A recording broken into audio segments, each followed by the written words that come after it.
चला मग आज चाललो होतो आम्ही गावातील प्राचीन शिव मंदिरामध्ये. येथे भव्य दिव्य शिवकथेचे आयोजन करण्यात आलेले आहे.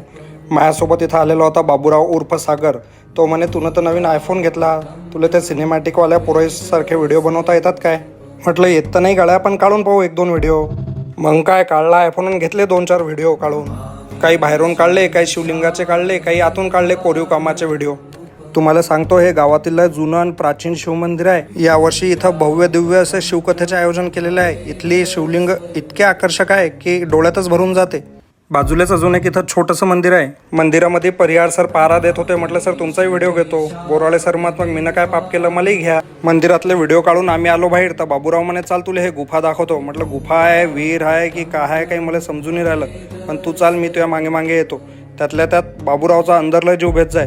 मोबाईलची बॅटरी लावून त्यानं पुढे जायचा प्रयत्न केला. शेवटी आला भाऊ उजेडात कसा तरी. मग काय अटी कसं तरी खाली आल्यावर बाबूरावनं केलं ना ज्ञान देणं सुरू. जरा बऱ्यानाटी लहान लेकरं आले तर बाबूराव त्याला सांगू राहिला आम्ही अटी अभ्यास करत जाऊ भाऊ 10वीचा, पण कोणाला सांगू नका बाबूराव 10वी नापास आहे बरं. हे सगळं झाल्यावर आम्ही डबल बाहेर निघायसाठी आलो. तर बाबूराव म्हणे पाहून येजो बरं, अटी मोठमोठे भोक्षे पडलेले आहेत, याच्यात सर्प लपेल असतात, आरामानं येजो भाऊ.